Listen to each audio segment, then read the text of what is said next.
প্রিয় শ্রোতা, আসসালামু আলাইকুম। আপনাদের জন্য আবারও শুরু করতে যাচ্ছি একটা নতুন বই। বইটি লিখেছেন পিনাকি ভট্টাচার্য। বইটির নাম ইতিহাসের ধুলোকালি। ইতিহাসের এক ধরনের নিজস্ব রং আছে। পুরো পৃথিবী একজোট হয়েও সে রং বদলাতে পারে না, উল্টো নিজের মতো করে রাঙিয়ে যায় পৃথিবীকেই। অবশ্য বর্ণচোরা শ্রেণীর ক্ষণিক সময় কৃত্রিম রঙের কারসাজির আয়োজন করতে পারে, কিন্তু ইতিহাস তার স্বভাবসুলভ ভঙ্গিমায় কারসাজির খেলাঘরে আগুন জ্বালিয়ে দেয়। সেখান থেকে বেরিয়ে খাঁটি ও পরিশুদ্ধ ইতিহাস মাথা উঁচু করে ঘোষণা করে, আমি সত্যের পক্ষে। ইতিহাসের দেয়ালে মিথ্যের প্রলেপ দেওয়ার অপচেষ্টা পৃথিবীর শুরু থেকেই চলমান। বিপরীতে এক শ্রেণীর সত্যাশ্রয়ী মানুষ সে মিথ্যে প্রলেপ সরানোর লড়াই জারি রেখেছে। দীর্ঘদিন ধরে কেউ প্রলেপ না সরালে স্বভাবতই ইতিহাসের গায়ে ধুলোকালির স্তূপ জমে যায়। এমন সন্ধিক্ষণে কাউকে না কাউকে ধুলোকালি সরানোর দায়িত্ব নিতেই হয়। মিথ্যায় চাপা পড়া ইতিহাসকে ধুয়ে মুছে নতুন করে সত্যের চাদর পরিয়ে দিতে হয়। জোর করে চাপিয়ে দেওয়া ইতিহাসকে শৃঙ্খলমুক্ত করতে হয়। জনপ্রিয় সোশ্যাল মিডিয়া অ্যাক্টিভিস্ট, সমাজ চিন্তক ও লেখক পিনাকি ভট্টাচার্য ইতিহাসের ধুলোকালি মুছতে কলম হাতে তুলেছেন। প্রচলিত ভুল ইতিহাস থেকে ছেকে ছেকে পরিশুদ্ধ ইতিহাস বের করে এনেছেন। ইতিহাসের ধুলোকালি গ্রন্থ বুদ্ধিবৃত্তিক দায়বদ্ধতা থেকে উৎসারিত, যার ফলে আগামী প্রজন্ম নির্মোহ সত্যের মুখোমুখি দাঁড়ানোর উপাত্ত পাবে। ইতিহাসের ধুলোকালি, ইতিহাসের ভ্রান্ত উপস্থাপনার পর্দা সরিয়ে সত্য উন্মোচন। ভূমিকা: বাংলাদেশে প্রচলিত রাজনৈতিক বয়ানে অনেক ঐতিহাসিক বিষয়কেই ভুলভাবে আমাদের সামনে উপস্থাপন করা হয়। ইতিহাসের এই ভুল উপস্থাপনের একটা হীন রাজনৈতিক উদ্দেশ্য আছে। ভুল ইতিহাস চর্চা আমাদের রাজনৈতিক চিন্তাধারা আর আত্মপরিচয়ের পথকে কণ্টকাকীর্ণ করে রেখেছে। ইতিহাসের ওপরে এই আরোপিত ভুল চর্চার ফলাফল হয়েছে মারাত্মক। ইতিহাসের ভুল আর উদ্দেশ্যপ্রণোদিত বয়ানের ফলেই বাংলাদেশে বিভাজনের রাজনীতির চর্চার সুযোগ তৈরি হয়েছে। এই ভুল ইতিহাস চর্চাকে অবাধে চলতে দিলে ইতিহাসের এই উদ্দেশ্যমূলক বয়ানই প্রজন্ম থেকে প্রজন্ম সত্য বলে ধরে নেবে। ইতিহাসের ওপরে জমে থাকা ধুলোকালিকে যতটুকু পরিচ্ছন্ন করা যায় ততই আমাদের জাতির জন্য মঙ্গল। এই লেখাগুলো নানা সময়ে সোশ্যাল মিডিয়াতে সৃষ্ট কোনো তর্ক বা প্রশ্নের জবাব দিতে সোশ্যাল মিডিয়াতে একটা নিজস্ব ধারায় লেখালেখি করি। এই গ্রন্থে সেই ধারাটা পরিলক্ষিত হবে। আশা করি বইটি থেকে পাঠক অনেক নতুন বিষয়ে জানতে পারবে, যা এই জাতির আগামীর পথ চলাকে হয়তো কিছুটা সহজ করবে। পিনাকি ভট্টাচার্য, 12ই জুলাই 2019। অধ্যায় 1: ভারত ও বাংলা ভাগের দায়। দ্বিজাতি তত্ত্বের জন্ম। দ্বিজাতি তত্ত্বের জন্য সেকুলার সমাজ মুসলিম লীগকে দায়ী করে, কিন্তু ঊনবিংশ শতাব্দীর শেষভাগেই হিন্দু জাতি ধারণার উদ্ভব হয়। হিন্দু শব্দটা জাতি শব্দের সমার্থক হিসেবেও ব্যবহৃত হয়ে থাকে। এই হিন্দুত্বের ধারণাকে প্রাতিষ্ঠানিক রূপ দেন সাভারকার। তিনি হিন্দু শব্দকে ডিফাইন করেন এভাবে: he who considers India as both his fatherland and holyland. ভারতকে পবিত্র ভূমি এবং পিতৃভূমি হিসেবে যারা বিবেচনা করে তারাই হিন্দু জাতি। কোয়েনরাড তার ডিকলোনাইজিং দ্য হিন্দু মাইন্ড বইয়ে লিখেছেন, এই সংজ্ঞা সকল আব্রাহামিক ধর্ম যেমন মুসলিম, খ্রিস্টান, ইহুদিদের হিন্দু জাতিসত্তার বাইরে ঠেলে দিল। ধরে নেওয়া হলো তারা বিদেশি। এই হিন্দু জাতি গঠনের বাইরে যাদের রাখা হলো তাদের তো সাভারকারী আলাদা আরেকটা জাতি হিসেবে পরিচয় করিয়ে দিলেন।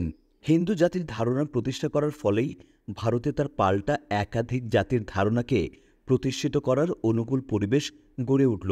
এই হিন্দুত্বের জাতি কল্পনাই মারাত্মক দীর্ঘমেয়াদী সমস্যার জন্ম দিয়েছে। হিন্দু ধর্ম ও জাতি যদি অভিন্ন হয় তাহলে নেপাল নামক তো কোনো রাষ্ট্রের অস্তিত্বই থাকতে পারে না। নেপাল হিন্দু প্রধান একটা দেশ, কিন্তু ভারত নয়।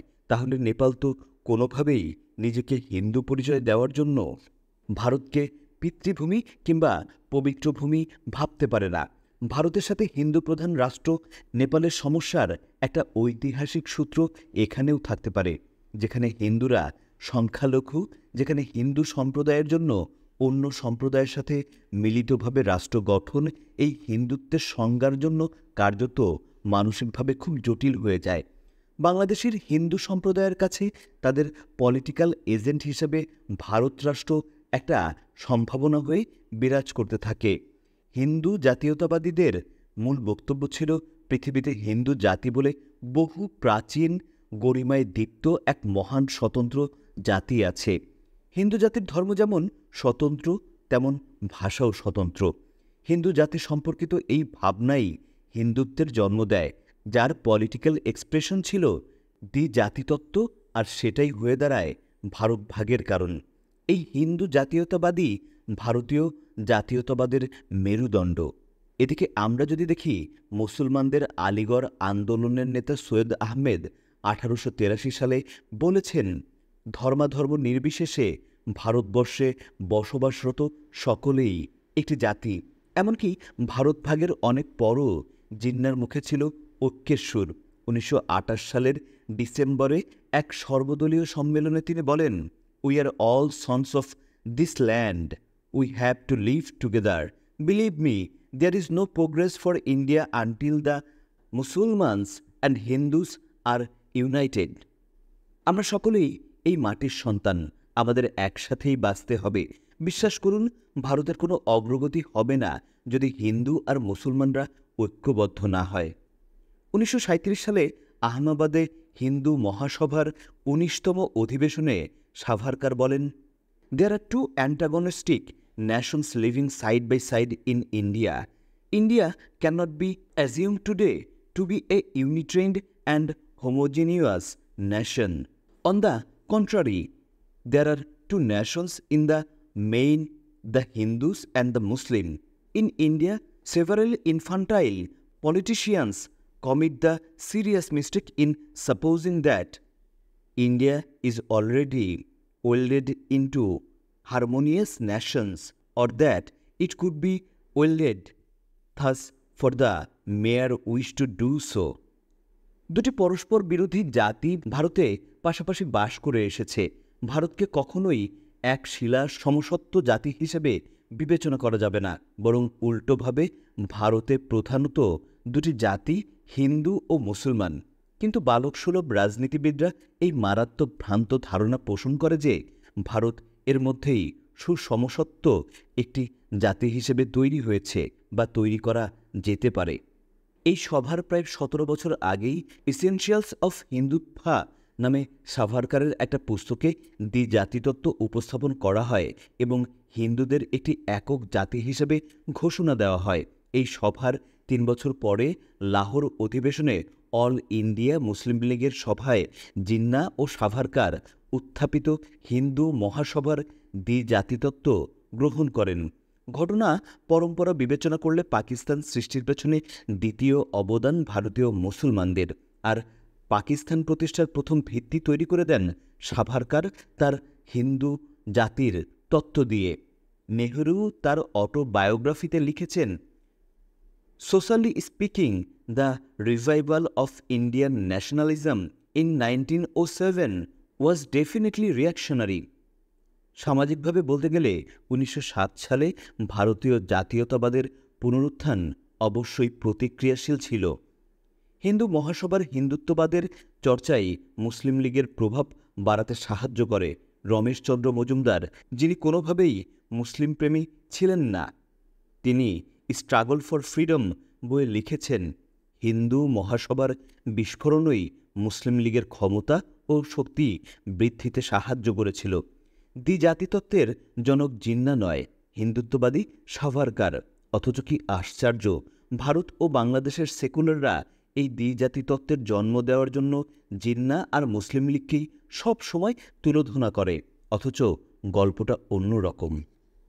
ইতিহাসের সত্য একদিন তার গা থেকে ধুলোকালি সরিয়ে সব মহিমায় উদ্ভাসিত হবে, আর সেদিন কে সাধুবেশে শয়তান হয়ে সবাইকে বিভ্রান্ত করার চেষ্টা করেছে সেটাও দেখবে পৃথিবী। ভারত ভাগের দায় কি মুসলমানদের আর জিন্নার? মুসলমানরা বা জিন্না কখনোই প্রথম দিকে ভারত ভাগ চায়নি।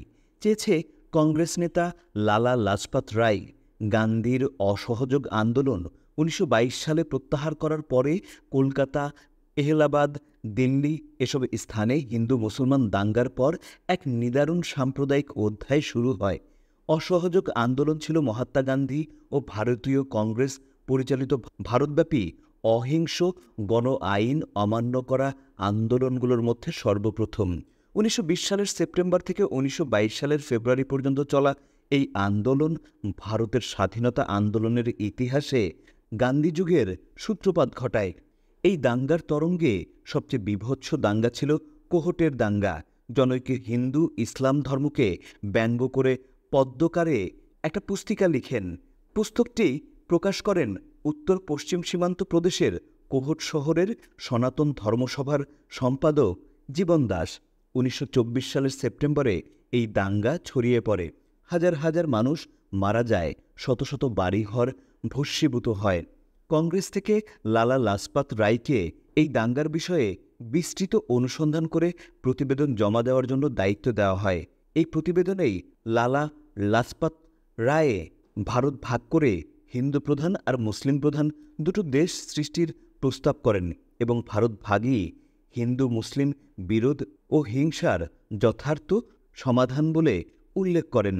লাজপত রায়ের ভারত ভাগের প্রস্তাবের 5 বছর পরে কবি আল্লামা ইকবাল মুসলিম লীগের এলাহাবাদ অধিবেশনে 1930 সালের ডিসেম্বরে ভারত ভাগের প্রস্তাব দেন।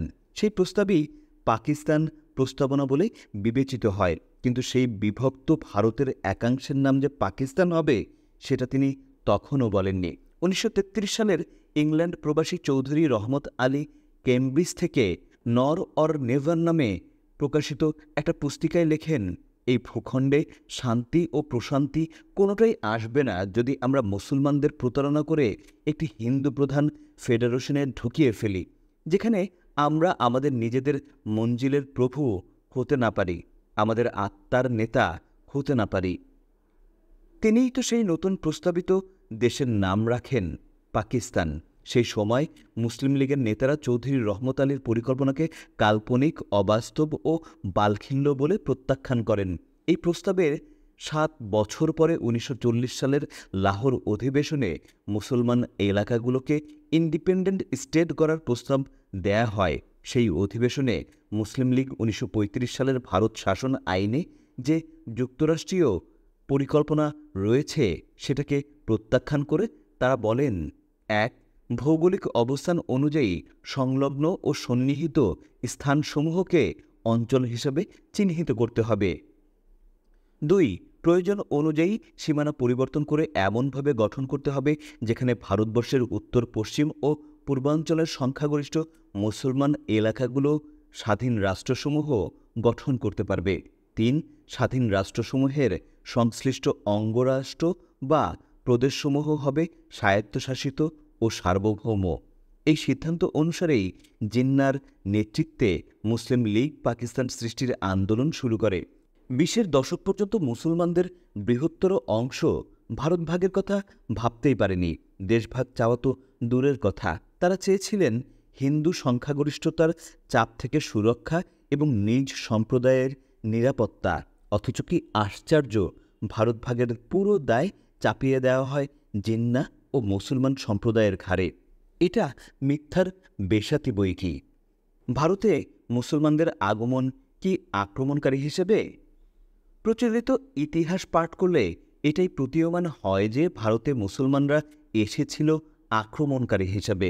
এই উপস্থাপনা উদ্দেশ্যমূলক।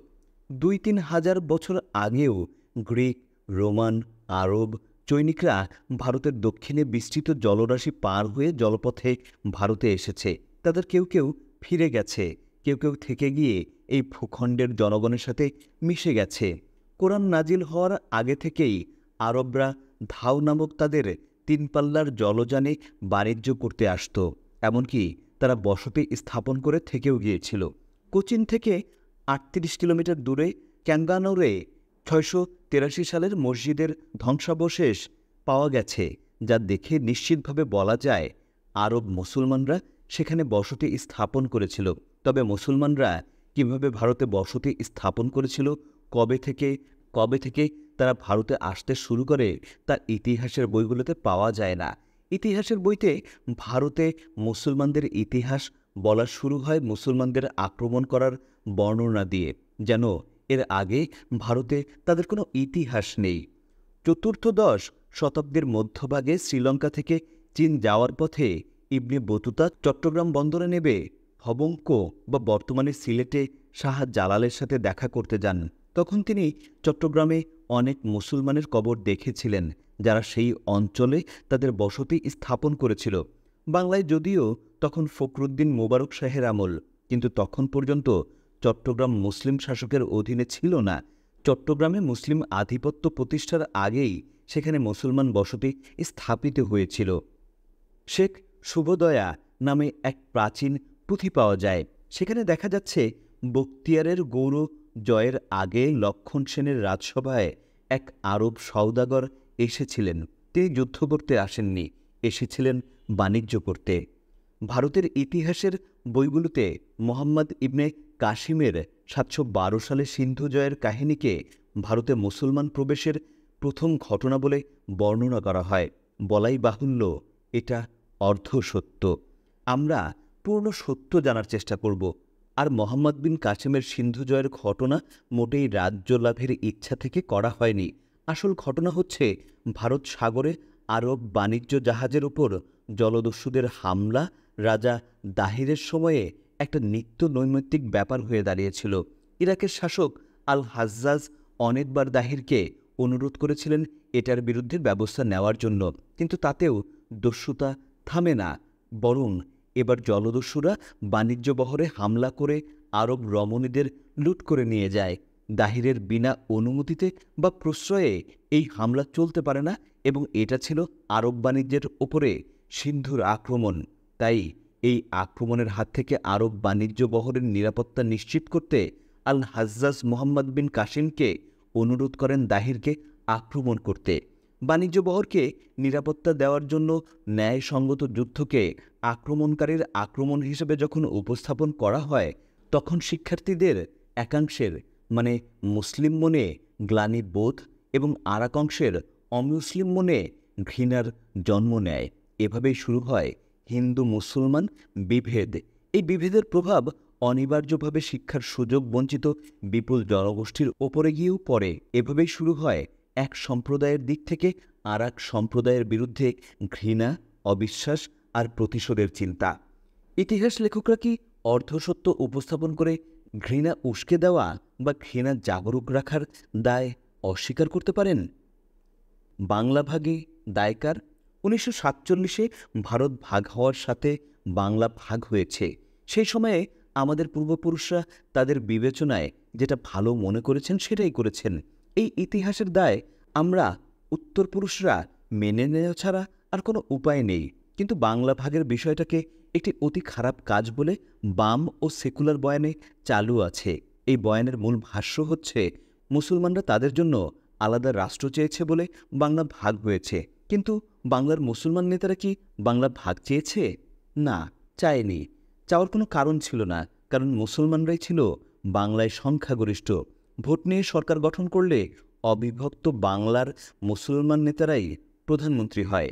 বাংলা ভাগের দাবি করেছিল হিন্দু ভদ্রলোক শ্রেণী গোষ্ঠী, কারণ মুসলমান সংখ্যাগরিষ্ঠ বাংলা প্রদেশে তারা তাদের কোনো ভবিষ্যৎ দেখতে পায়নি। সেই সময়ে বাংলায় হিন্দু প্রধান অঞ্চলগুলোতে যেমন বর্ধমান, হুগলি, হাওড়া, কলকাতা, 24 পরগনা, বাঁকুড়া, মেদিনীপুর ও বীরভূমে বাংলা ভাগ করার জন্য তীব্র আন্দোলন গড়ে ওঠে। হিন্দু নেতাদের মধ্যে শরৎ বসু মুসলমান নেতাদের সাথে ভারত পাকিস্তানের বাইরে আলাদা বাংলা রাষ্ট্র গড়ে তোলার চেষ্টা করলেও তিনি নিজের ধর্মের লোকেদের কাছ থেকে কোনো সমর্থন পাননি। 1947 সালের শুরুতে বেঙ্গল আইনসভাকে 2 ভাগে ভাগ করা হয়। এক ভাগে থাকে মুসলমান সংখ্যাগরিষ্ঠ জেলাগুলোর নির্বাচিত সদস্য, আর অন্য ভাগে হিন্দু সংখ্যাগরিষ্ঠ জেলাগুলোর নির্বাচিত সদস্য। ওই একই বছরের 20শে জুন আইনসভার দুই অংশ আলাদাভাবে বাংলা ভাগের বিষয়ে সিদ্ধান্তের জন্য ভোট দেয়।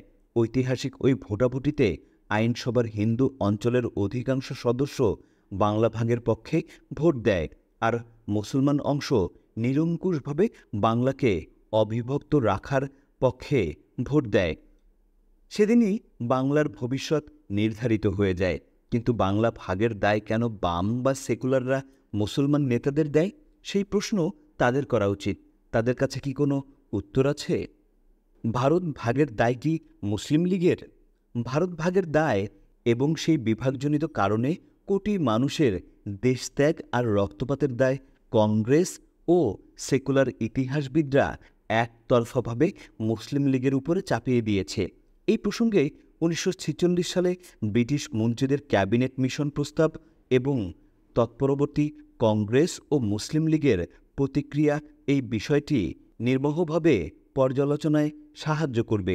আগে জেনে নেই ক্যাবিনেট মিশন প্রস্তাব কী ছিল।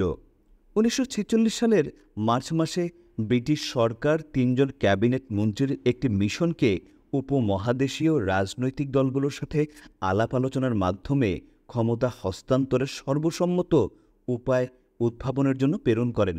এই 3 জন ক্যাবিনেট মন্ত্রী হলেন lord Pethick Lawrence, sir Stafford Cripps এবং এভি আলেকজান্ডার। স্টাফোর্ড ক্রিপস এই মিশনে নেতৃত্ব দেন। ক্যাবিনেট মিশন এমন কিছু পরিকল্পনা প্রণয়নের চেষ্টা করেন যা কংগ্রেস ও মুসলিম লীগ উভয়েই গ্রহণ করবে। 1946 সালের 16 মে তাদের পরিকল্পনা পেশ করে। পরিকল্পনায় প্রধান 3টি ধারা ছিল। 1. পৃথক নির্বাচন ব্যবস্থায় প্রতি 10 লাখ ভোটার থেকে একজন প্রতিনিধি নির্বাচন করে একটি কেন্দ্রীয় গণপরিষদ গঠিত হবে। এই গণপরিষদ ভারতীয় ইউনিয়নের জন্য সংবিধান রচনা করবে। 2. ক্ষমতা হস্তান্তরের আগ পর্যন্ত কেন্দ্রে একটি অন্তর্বর্তীকালীন সরকার গঠিত হবে। এই সরকারে কংগ্রেস ও মুসলিম লীগের 5টি করে এবং শিখ ও তফসিলিদের একটি করে মন্ত্রিত্ব থাকবে। 3. প্রদেশগুলো 3টি গ্রুপে বিভক্ত হবে। বাংলা ও আসাম নিয়ে একটি গ্রুপ, পাঞ্জাব, সিন্ধু, উত্তর পশ্চিম সীমান্ত প্রদেশ এবং পশ্চিমাঞ্চলের মুসলিম প্রধান এলাকা নিয়ে আরেকটি গ্রুপ, অবশিষ্ট প্রদেশগুলো নিয়ে আরও একটি গ্রুপ। প্রত্যেকটি গ্রুপ তার নিজের সংবিধান রচনা করার অধিকার পাবে এবং প্রত্যেকটি গ্রুপ প্রতিরক্ষা, বৈদেশিক নীতি এবং যোগাযোগ ব্যবস্থা ছাড়া বাকি সব বিষয়ে পরিপূর্ণ স্বায়ত্তশাসন ভোগ করবে। প্রত্যেক গ্রুপ আবার 10 বছর পর সংবিধানের পুনর্বিবেচনার সুযোগ পাবে এবং চাইলে পৃথকও হয়ে যেতে পারবে। ক্যাবিনেট মিশন প্রস্তাবে ভবিষ্যতে কোনো এক সময়ে ভারত ভাগের কথা ছিল। এই প্রস্তাব মানলে কিছুদিন অন্তত একসাথে থেকে তারপর ধীরে ধীরে শান্তিপূর্ণভাবে পৃথক হয়ে যাওয়ার সম্ভাবনা ছিল। এই প্রস্তাব পেশ হওয়ার 20 দিনের মধ্যে 6 জুন সম্পূর্ণভাবে প্রথম মেনে নেয় মুসলিম লীগ। এর 1 মাস পরে 6 জুলাই কংগ্রেস এই প্রস্তাবকে শর্ত সাপেক্ষে স্বীকৃতি দেয়। আবার 10 জুলাই কংগ্রেসের নতুন সভাপতি নেহেরু এই প্রস্তাব কার্যত প্রত্যাখ্যান করেন। নেহেরুর প্রতিক্রিয়ায় জিন্না ক্ষুব্ধ ও আশাহত হয়ে 29 জুলাই আগের দেয়া স্বীকৃতি প্রত্যাহার করে নেন। প্রখ্যাত ইতিহাসবিদ অসীম রায় লিখেছেন, ইতিহাসের কাঠগড়ায় দেশ বিভাগের সম্পূর্ণ বিরোধী মিশন ক্যাবিনেট পরিকল্পনা হত্যার আসামি ভারতীয় জাতীয় কংগ্রেস। অথচ কি আশ্চর্য, এই স্বার্থবাজ কংগ্রেস আর চতুর নেহেরু সেকুলার ইতিহাসে মহান হিসাবে চিহ্নিত। প্রিয় শ্রোতা, এই ছিল আমাদের প্রথম পর্ব। আশা করি আমাদের বইগুলো আপনাদের ভালো লাগছে। আমাদের বইগুলো যদি আপনাদের ভালো লাগে তাহলে অবশ্যই আমাদের চ্যানেলটি সাবস্ক্রাইব করে আমাদের পাশেই থাকবেন। আর যারা ইতিহাস জানতে চায় তাদের সাথে আমাদের চ্যানেলটি শেয়ার করবেন। সবাই ভালো থাকবেন। আল্লাহ হাফেজ। আসসালামু আলাইকুম।